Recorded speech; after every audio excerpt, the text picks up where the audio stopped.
Alors, cette vidéo est un petit peu particulière puisque pour la première fois, je ne sais pas sur quelle chaîne je vais diffuser cette vidéo. Peut-être je vais ouvrir une toute nouvelle chaîne pour parler de cinéma. En tout cas, ce dont j'ai vraiment envie, c'est de vous parler d'un film en mode totalement chill. Je crois bien que c'est la première fois qu'un film Marvel est une suite non seulement directe, mais en plus immédiate après le film précédent. En fait, il démarre exactement à la réplique près de là où s'est terminé Spider-Man Far From Home avec... comment il s'appelle déjà? Le journaliste qu'on a tous tant aimé détester dans les Spider-Man de Sam Raimi.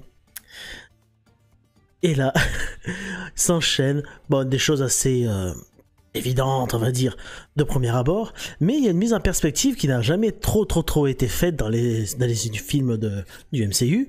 Il y a en quelque sorte une remise en perspective, voire même une confrontation face à la loi de tous les événements qui sont produits non seulement avant les Spider-Man, mais surtout après le dernier film. En fait, on y voit directement un Peter Parker qui se retrouve totalement acculé face aux médias, en tout cas en début de film. Et c'est vraiment le genre de choses que j'ai vraiment apprécié parce que tout le film a un petit peu une démarche comme ça, un petit peu plus centrée sur la psychologie de certains personnages, sur leur parcours émotionnel, mais également des actes super-héroïques évidemment. Ça, le film n'en manque pas. Alors oui, je précise de suite, je vais peut-être légèrement spoiler, le film est sorti il y a quand même quelques temps au cinéma et là maintenant il sort en VOD.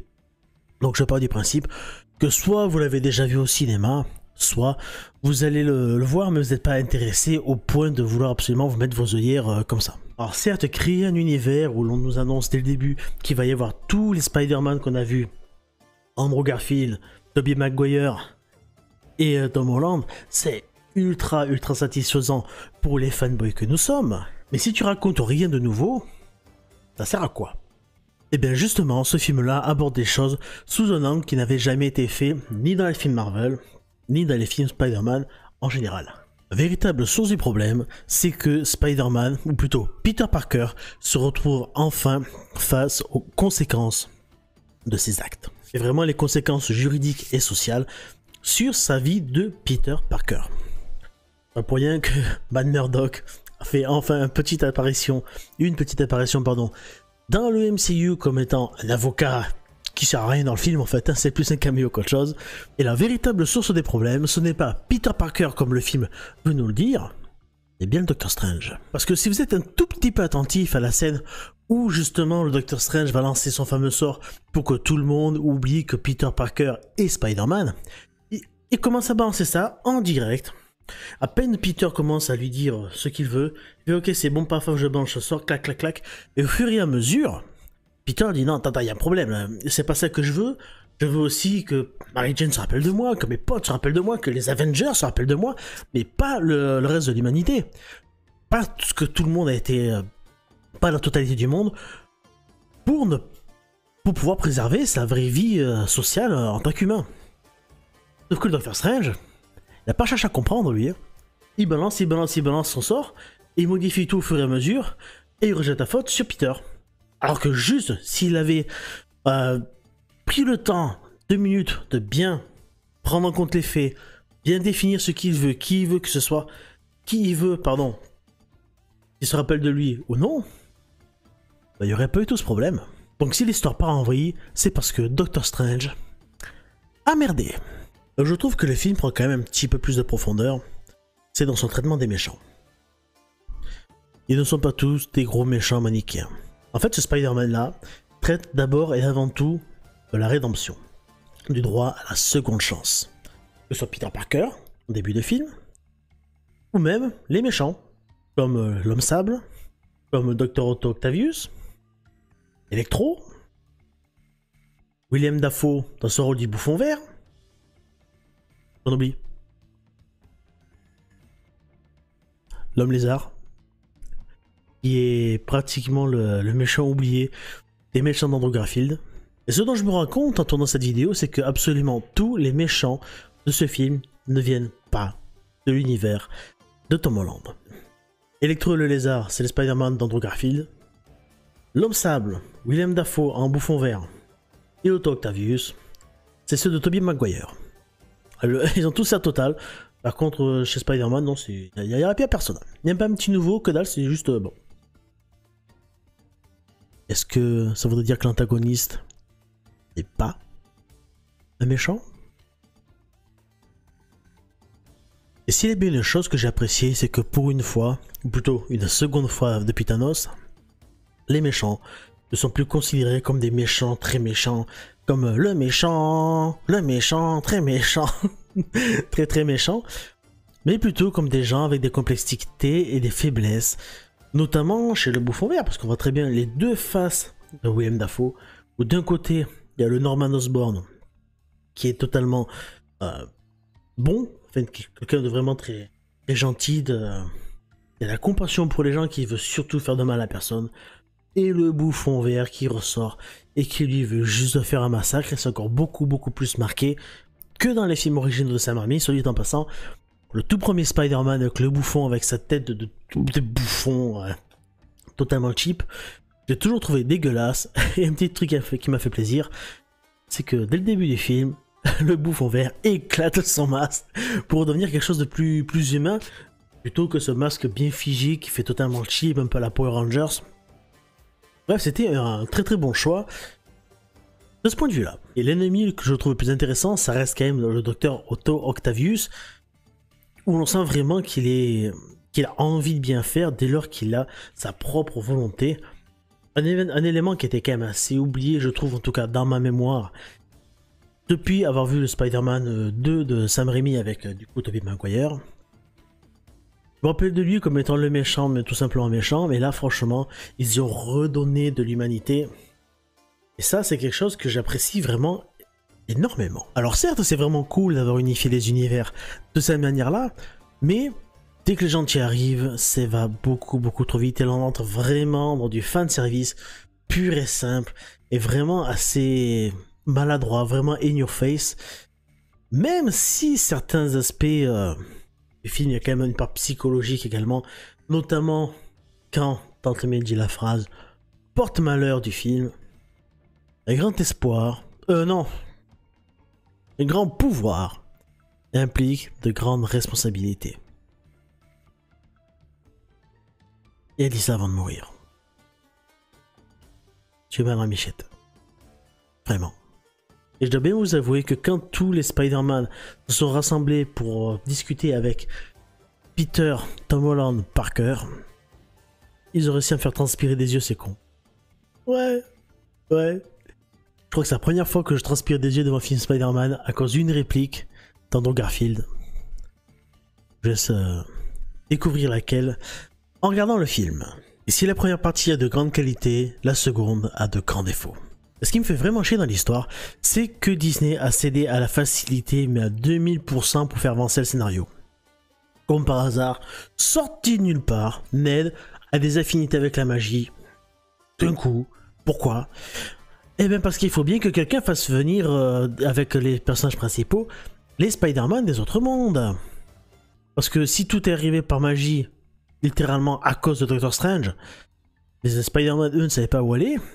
Doctor Strange, lui, est séparé du groupe, on va dire ça comme ça. Et ben Ned, d'un coup, il a des pouvoirs magiques et il peut créer les petits portails pour faire arriver les Spider-Man directement là où il y a tout le monde. Et c'est là qu'entre en jeu le fanservice le plus fat que j'ai jamais vu de toute l'histoire du cinéma. Ah, je te garantis, t'as le quart d'heure blague douteuse. Hein. Ça, faut que tu saches quand tu vois le film. Ils arrêtent pas de se vanner, les Peter sur les petites particularités physiques qu'ils ont les uns par rapport aux autres, etc. Si tu vois ce que je veux dire, bon, c'était un petit peu relou. Alors autant quand t'as MJ qui te parle de sa petite baguette, si son sens de baguette fonctionne ou quoi, si y a la baguette qui frétille, placé comme ça de temps en temps, oui, effectivement, c'est rigolo, c'est cocasse, tu t'attends pas, tu vois, ah oui, effectivement, une petite allusion, ça fait sourire. Et quand tu enchaînes les 3 Tobey Maguire, les 3 Andrew Garfield et les 3 Tom Holland, j'ai l'impression qu'il y en avait plein, à se balancer des blagues. Ah bah tiens, comment tu fais pour envoyer ton machin blanc comme ça? Ah, tu fais ça tout seul? Ah bah dis donc. Toi, comment vous faites vous? Ah bah non, moi faut que j'utilise faut que j'utilise mes trucs artificielle pour pouvoir y arriver, mais sinon t'es jamais en panne, toi? Non, enfin si, moi ça m'est déjà arrivé, mais bon, tu sais, quand tu penses trop que ah oui, ouais, je connais, ouais, non, non, c'est bon les gars, c'est bon, on a compris. Au bout d'un moment, ça appuie trop, tu vois. T'as vraiment la blague, hé, t'as vu? C'est une blague. Alors évidemment, avec la mort de Tante May, on n'échappe pas aux différentes phases du deuil. Tom Holland devient ultra vénère. Mais cette fois-ci, il a quand même bénéficié de l'expérience, du retour, du ressenti de ses alter ego des autres univers. Et je serais pas étonné que certains reprochent à la fin de ce film de ressembler beaucoup à un mix de tous les Spider-Man, mais en même temps, j'ai envie de vous dire, les gens, le film est un remix de tous les Spider-Man.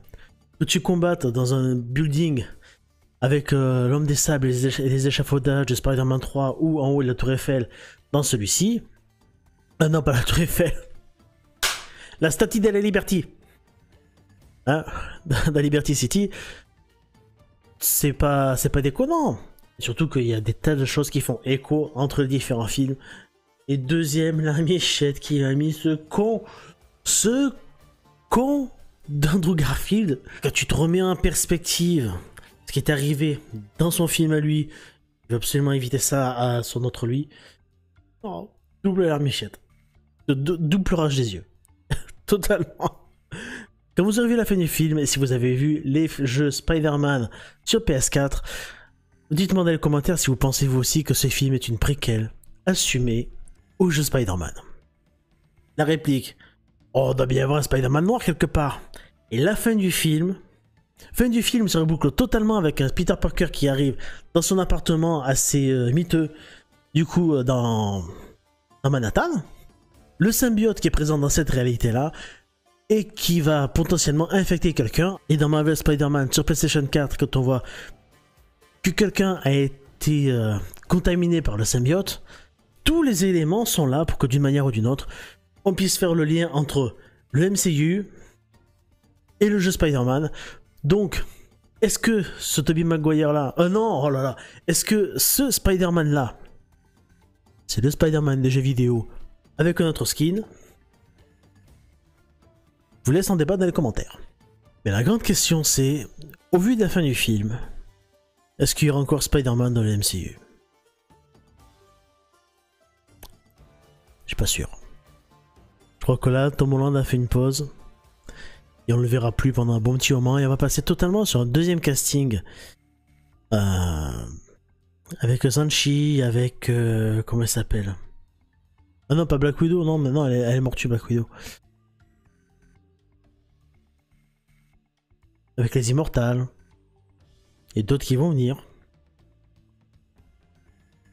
Je sais pas ce que ça va donner, honnêtement. Est-ce que on va partir sur un demi-MCU, sur un creux de la vague, on va repartir sur quelque chose d'énorme? Ou est-ce qu'on a vu le meilleur? À quoi Doctor Strange, hein, qui est quand même un sacré pilier de cet univers. Compte aussi beaucoup sur Tom Holland et sur ce Spider-Man, mais je crois que c'est la fin de Spider-Man dans l'MCU. J'espère me tromper, parce que bon, le côté Tony Stark remplaçant, ça me plaisait bien. Mais voilà, faut s'y faire. Nouveau casting. Pourtant, c'est un jeune Tom Holland, ils auraient pu exploiter plus que ça. Mais non. Ah ouais, je sais, vous allez me dire, oui, mais tu as dit qu'il rebootait avec le jeu, et pourtant le jeu se passe dans l'univers du MCU. Oui, certainement, oui, mais vu que tout le monde oublie Peter Parker, comment est-ce qu'il sera appelé, hein, par les Avengers? Comment il va rejoindre la grande histoire? Il la rejoindra pas. Je vous tiens le pari, il la rejoindra pas. Malheureusement, je crois que Peter Parker faudra plus trop compter dessus. En tout cas, pas avant que le multivers soit totalement révélé. Et ça, c'est le côté que je trouve un petit peu canard boiteux quelque part de chez Marvel. Comment est-ce que tu vas faire pour faire un truc qui soit valable au cinéma? Parce que autant dans les bandes dessinées, tu peux partir un peu dans tous les sens. Ça gêne pas tant que ça, j'ai envie de dire. En tout cas en termes d'enjeux financiers. Surtout que si vous avez lu un petit peu les BD, il y a des histoires annexes où tu as par exemple la sorcière rouge, Wanda, qui a détruit l'univers pour le recréer sans les mutants, pour le redétruire, le recréer comme il était avant. Bon, déjà ça, on va mettre ça au cinéma. En plus, il y a tout un arc scénaristique vers la fin de l'histoire où tu as carrément une planète entière où tu as des pays entièrement composés de Hulk, d'autres des pays entièrement composés d'Iron Man, de plein d'Iron Man, donc plein de Spider-Man, plein de trucs, des histoires qui se passent indépendantes là-dedans. Waouh, c'est bancal ça au cinéma. Je sens pas. Honnêtement, le multivers, s'il est maltraité, ça me fait peur. Si cette vidéo vous a plu, vous la commentez, vous la likez, vous la partagez. Et si elle vous a pas plu, surtout vous la commentez pour me dire ce que vous aimez pas. Vous la dislikez, c'est pareil pour YouTube de toute façon. Et vous la partagez pour montrer à tout le monde pourquoi vous n'aimez pas. Comme ça, c'est tout bénéf pour moi. Et je vous dis à bientôt pour une prochaine vidéo. C'était Mika. Ciao.